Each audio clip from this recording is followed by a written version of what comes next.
So. Speaking of Shedeur, we're going to bring in a guest here in a second who has studied Shedeur and has some takes on Shedeur. So we're going to bring in Damian Parsons here in 1 second. But first, March Madness is here, guys. FanDuel giving you a chance to get it on the action like never before. Right now, new customers can bet $200 in bonus bets. And if it wins, if you win, you get $200 bonus bets. I read that wrong. First time I did that wrong. Wow, we're going to start over. March Madness is here, guys. FanDuel giving you a chance to get it on the action like never before. Right now, new customers can get $200 in bonus bets if their first $5 bet wins. That is $200 extra bucks to use on everything from buzzer beaters to Cinderella stories. You can even pick who's going to cut down the net. Just visit FanDuel.com/UCSS and get in on the college hoops action all tournament long. FanDuel, proud sponsor of UCSS. I promise to get their reads right. And with that, we're going to welcome in Damian Parsons, one of the co-hosts of the Locked On NFL Draft coverage, also a contributor for Bleacher Report. How you doing today, Damian? I'm doing good. Anytime you guys bring me on, I'm always happy to do it. Okay, who we drafting? Get right to it. I'm not even messing around with the pleasantries. Quickly. It is obviously great to have you on. But who in the hell are we taking? I think when you look at the veteran quarterback market right now, Russ, Jameis off the board, unless they're, happy about Kirk Cousins at this stage of his career, I think it should be Shedeur Sanders. I think you go ahead and right the ship and reset this clock with a young quarterback to lead this franchise. You have a good defense. You just paid Myles Garrett. Yes, is Abdul Carter enticing? 100%. But you don't have a quarterback. And you're going to get rid of Deshaun Watson sooner than later. I think what Shedeur Sanders brings, you go back to 2023, the game against Colorado State, late in the game, that was when his offensive line was one of the worst truly in college football because they just got there. They didn't get a chance to really bring in the 5-star recruits and things of that nature. And he talked about, I went Brady mode, right? And Brady's his mentor. And he understands how to shine in bright lights, and he's not going to be overtaken by that. I think this is a great opportunity for Cleveland to stand pat at 2 and take the second best quarterback in this draft because I only have a first-round grade on Cam Ward and Shedeur Sanders. Everybody else is day 2 grades for me. Wow. Oh, you're talking about the quarterbacks? Yes. Okay, yeah, okay. Interesting. What do you think about Cam Ward? I mean, his grade is higher. He's my QB1. Yeah, he's QB1. Yeah, he's my QB1. Okay, let me ask you this, though. In an other draft, let's just say it was last year, and I know it's not, but that's a big hypothetical, but 6 went in the top 12, and the second best ended up being taken at 12. I mean, obviously no one saw that coming. No. Are you concerned that even though he's got the second best grade, it's like being the second prettiest girl at an ugly school prom, isn't it? A little bit. It's definitely a different class for sure. I think this situation is more, last year with Bo Nix, we're going to see how he looks year 2. He fell to the right situation, right? Following to Sean Payton being one of those coaches that doesn't mind changing what he does to fit the players that he has, and he did a great job with Bo Nix. Now, can they replicate that in year 2? We'll see. And everything else is kind of, Caleb was the top guy. He struggled last year, in Chicago, very similar to Justin Fields. I think with Cam and Shedeur, for teams that need quarterback, I know that the Giants are sitting there. The Giants are sitting patiently behind you guys and wondering what you guys are going to do because that's going to dictate where their franchise goes. If you guys go Abdul Carter or Travis Hunter, the Giants are probably going to run that card up immediately and take Shedeur, even though they brought in Russ and Jameis Winston. I think if you are in a position because a lot of people right now are like, okay, next year's class is, they're thinking about Arch Manning. I hate to burst a lot of people's bubbles. From what I've heard and read, yeah, it's not a guarantee he's even coming out next year. Right. The Mannings kind of want him to sit, to play the next 2 years like Eli and like Peyton did so he could be fully developed or as close to his full development before he hits the NFL. So next year's, the 2026 quarterback class is a crapshoot right now. You don't know who's going to be at the top. We don't know what's going to happen. I think if you're in position for a quarterback, go get your guy now. And I think Kevin Stefanski and his offense will fit Shedeur Sanders. It will fit either one of those guys. But at 2, you're probably getting Shedeur. I think it fits it well. I think what you just described was the Browns getting tricked out of their position. I've never understood this right here. Like, when I watch the media and the national people, it's a reach for Shedeur. This class is bad. If you ask them how many times you've seen him play, not very many. Did you watch any tape? Nope. I'm just going by whatever the guy said. And so you come away thinking like, man, okay, well, maybe this guy ain't good at all. But then the very next breath, they tell you it's a reach for the Browns at 2. But if he slips to the Giants, it's a no-brainer. What logic is this? They gonna run up there with the card and Mel and Todd and say, they got their quarterback. It's a quarterback-driven league, and we sitting there. Yeah, but that doesn't mean they got it right. What I'm saying is, I don't know how your evaluation, it can go from one to the other in one pick. Either you like the guy or you don't like the guy. Do the Browns suck? Yes. Did the Giants suck? Yes. There's multiple ways to suck. Yeah, there is. And what is the quickest way not to suck, my good man? Get a quarterback. Get you a quarterback. He's standing right there. What's the quickest way to ensure that you continue to suck? Well, if you miss on a quarterback. Okay. Well, there you go. This seminar on... No, I'm not going to say it. Right. I'm not going You to just say saved yourself. I saved myself from the worst pause in show history. Yeah, listen, real crazy. But my thing is this. You look at it, and I like Abdul Carter. I do. Listen, I used to former defensive end. I like Abdul Carter. All right, so what would be a reason that you would take Abdul Carter over the quarterback?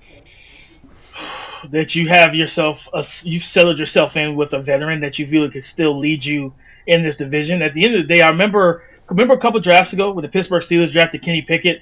Mm-hmm. I was vehemently against that pick because I'm like, hey, you are in the division with Lamar Jackson and Joe Burrow. Deshaun was just coming into Cleveland, and I'm like, okay, is this a guy that you really feel is going to help you compete against these type of dogs in the same division?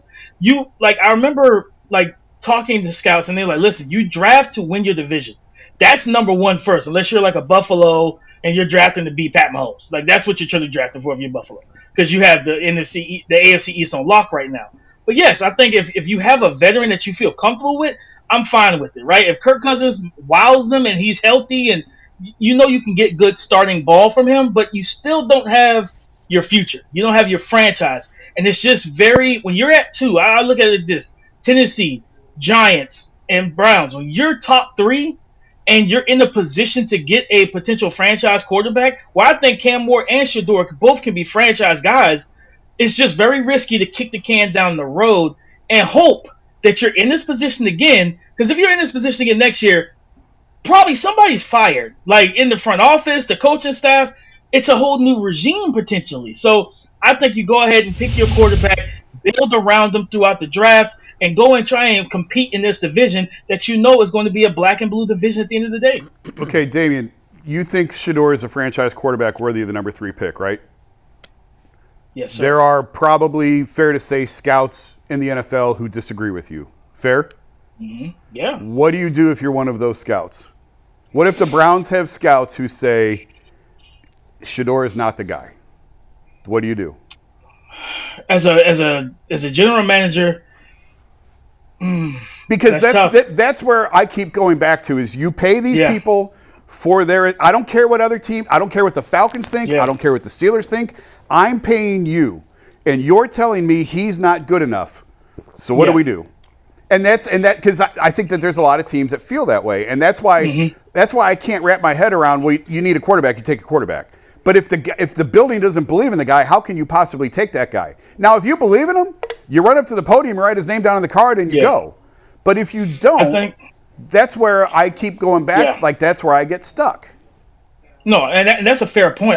From the scouts I've talked to, and every team is ran a little differently, but typically once the end of the cycle, from what I was told, is that they watch film together. So it's like if I'm the GM in this particular situation, Andrew Berry, I'm the head coach, Kevin Stefanski, that scout, or if it's a couple, they say, hey, we don't really know if we believe in this guy. All right, let's watch the tape together. Yeah. Point out to me where you think, because it's just like basketball, right? It's make or miss league. So if you want it to be a situation where what can we mitigate? What can What does he have that we can't coach him on, and what can we coach him on, right? If you're talking about, hey, getting the ball out a little bit quicker, stop drifting in the pocket, things of that nature, yeah, you go back to Jackson, when he was at Jackson State, the HBCU, he didn't do those things. He got behind that Colorado offensive line, and he started running for his life, and he got very undisciplined behind that line of scrimmage.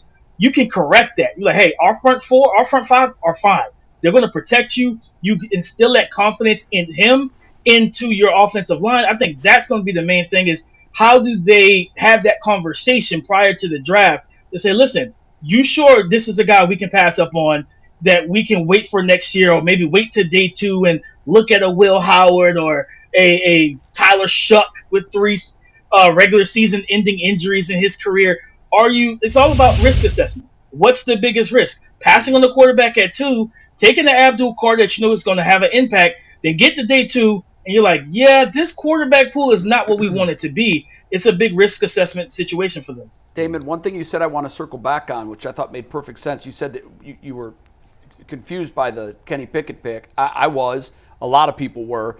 The analogy you used was you're in a division that has Joe Burrow and Lamar Jackson. Like, how in the world can you possibly think that you're going to compete with Kenny Pickett? The reason I like the Abdul Carter argument is because you're in a division with Joe Burrow and Lamar Jackson. Kenny Pickett never stepped foot on a field with Lamar Jackson or Joe Burrow at the same time. They're not playing against one another. The way you neutralize these incredible quarterbacks, both of whom one can really use his legs, is on the defensive front. I think it's the second biggest position in sports. If the quarterback is the biggest need, a player to neutralize the quarterback is the second biggest need. We've already got one of the best, if not the best. If you add to that arsenal, now you make it more difficult on Lamar Jackson and Joe Burrow to be effective against your defense. That's why I love the Abdul Carter piece of this. I'm not mad at that at all, because also you drafted Michael Hall out of Ohio State on day 2 last year.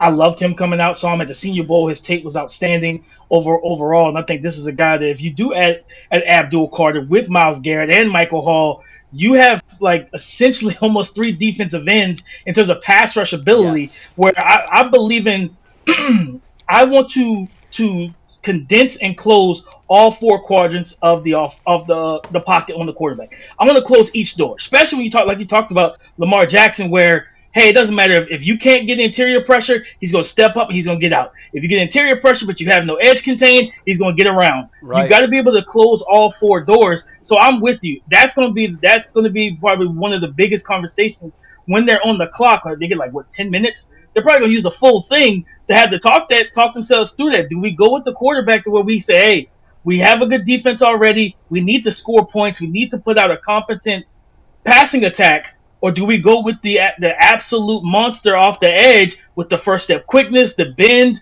the elusiveness to get around and get to the quarterback? It's going to be a very fascinating thing. To me, the draft starts at 2 with the Cleveland Browns. Boy, I hope you're wrong about one thing. I hope that they still haven't made up their mind when the clock's ticking. Oh, my God in heaven. I hope they're having those. I hope by the time all the those clock's conversations ticking, over the next month. I hope by the time the clock's ticking down, they know. I do too. But hey, you know the Browns.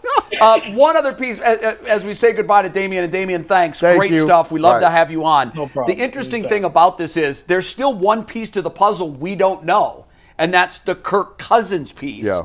Mm-hmm. And we're going to talk about him in our next topic. Damian, thanks, man. Enjoy the draft. We'll talk soon. Appreciate it. Thanks, buddy. Yes.